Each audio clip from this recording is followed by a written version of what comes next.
Good morning, children. Welcome back to online class. I am a physics teacher, Mrs. Kala.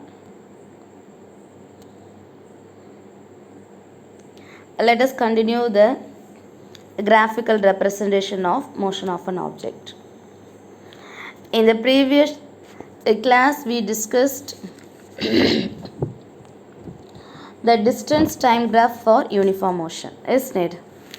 In this class, we are going to discuss velocity time graph. Before that, what is velocity? What is velocity? The displacement by time taken is called as what? Velocity. Isn't it? Okay.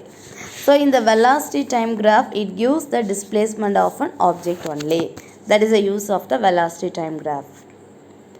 So let us consider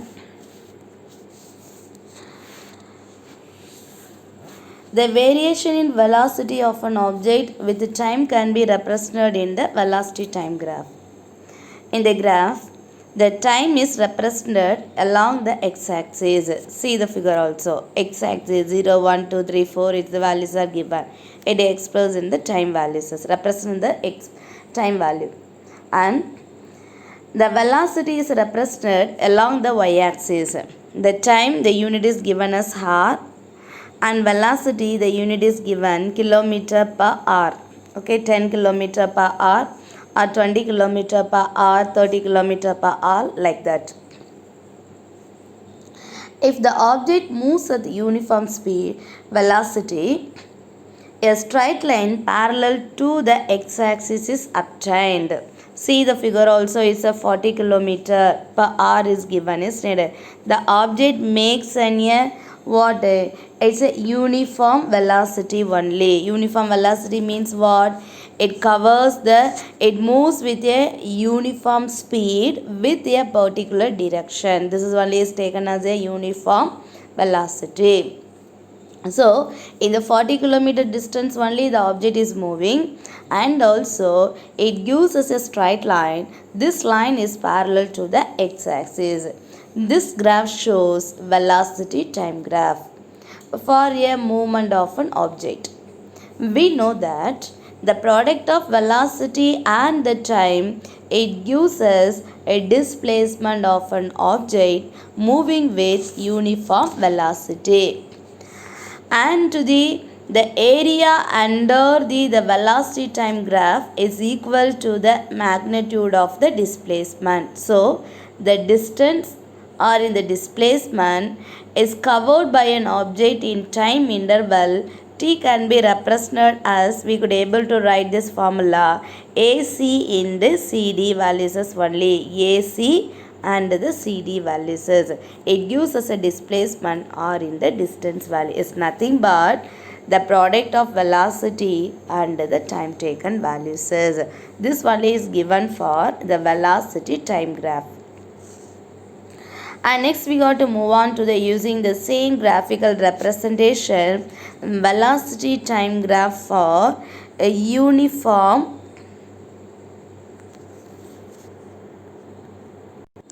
Now let us move on to velocity time graph for uniform acceleration. We can also study about the uniformly accelerated motion by plotting the velocity time graph. Consider a car being driven along a straight road. Its velocity for every 5 seconds is given. That is 5, 10, 15, 20, 25, 30 is given. And the every velocity value is noted for 5 seconds. It's noted for the speedometer of the car. The velocity of the car is given 0, 9 meter second power minus 1, 18 meter second power minus 1, 27, 36, 45, 54 is given as a 9's multiples, isn't it? So the equal velocity and the equal time interval values are given. In this case, the velocity time graph for the motion of the car, already we saw in the figure also, isn't it? The nature of the graph shows that the velocity changes by equal amounts. The velocity changes in what? Equal amounts in equal intervals of time. Thus, for all uniformly accelerated motions. So, the velocity time graph is taken as a straight line. So, using this graph, we could able to find out what is the distance or the displacement we could able to find out. See this graph also, it's given us a combination of a triangle as well as a trapezium, isn't it? So in the next class we will discuss how to find out the distance and the displacement. We will discuss later. Okay, so using this graph we could able to find out the distance and the displacement values is, and it gives us a straight line. So this is taken as a velocity time graph for uniform acceleration.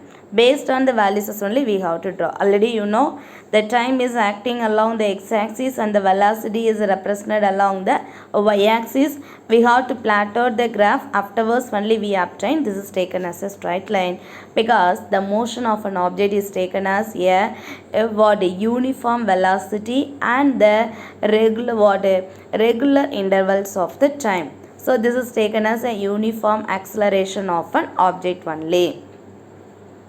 Now let us move on to the one more type also, that is a graphical representation for the velocity time graph for non-uniform acceleration. See this graph we could able to comes for the conclusions also. In this place the time is acting along the x-axis and the velocity it is represented along the y-axis. Here the velocity of an object is not taken as a uniform value. The velocity is taken as a non-uniform values only. So unequal distance covered by an object is needed. So the first one is taken as 0 seconds. The object moves with a particular velocity is taken as a 10 km per hour.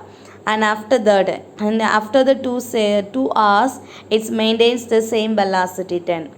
And afterwards, the time maybe increases. It reaches the 4 hour. It travels a distance 30 kilometers. Sorry, the speed is 30 kilometer per hour. And 6.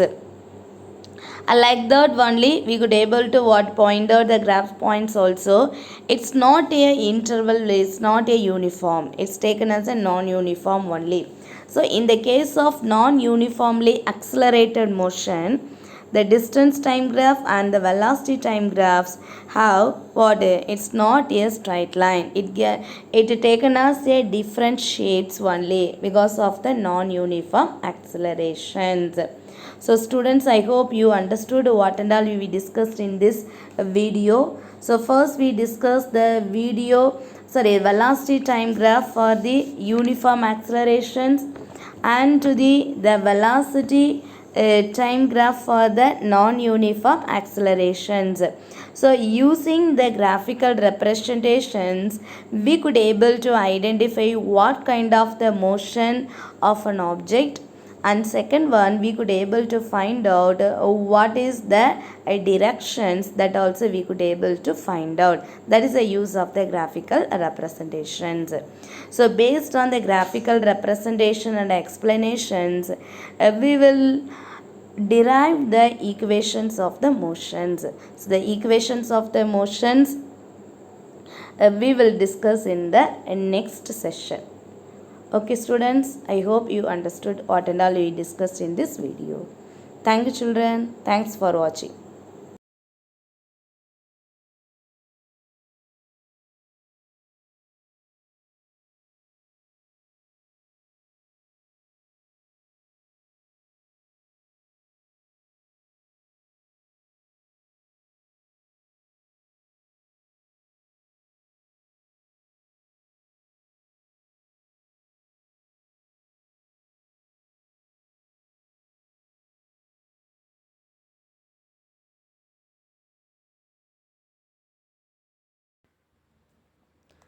Good morning students.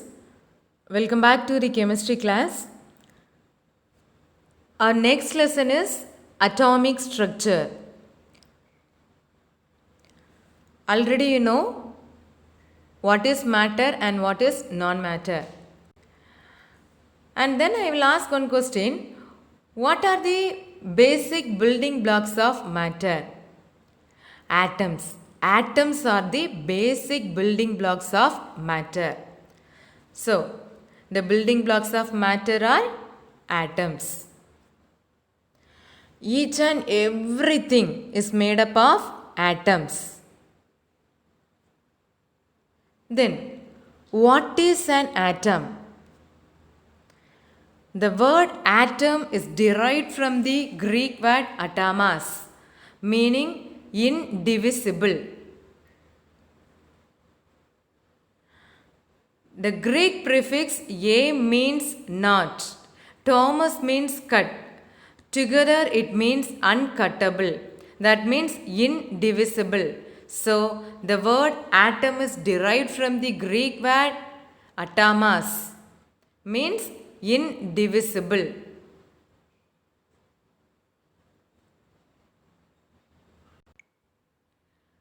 The idea of an atom was first given by Democritus.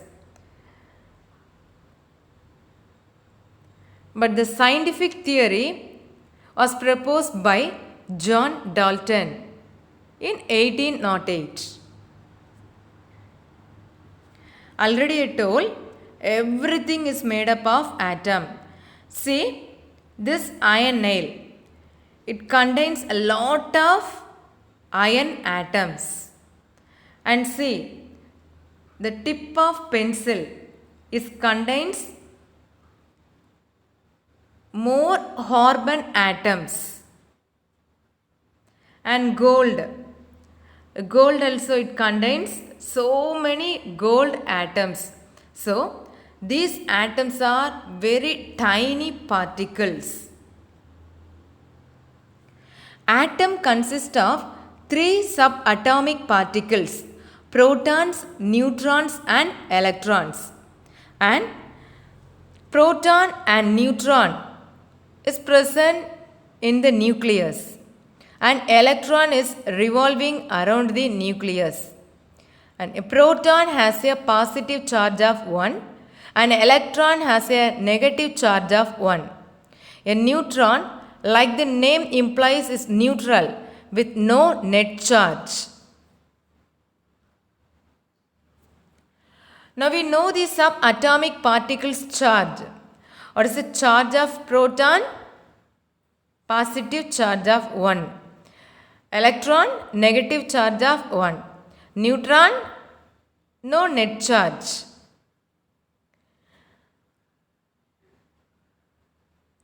See, neutron is large with no charge.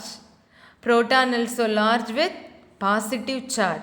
But electron small with negative charge. Atomic particles have different sizes and different charges. We know electron having negative charge, proton having positive charge and neutron having no net charge, neutral charge. Then, what is the charge of an atom? We know in any atom, the number of proton is always equal to number of electron. So, number of proton is 3 means what is the number of electron? 3. Both are same numbers.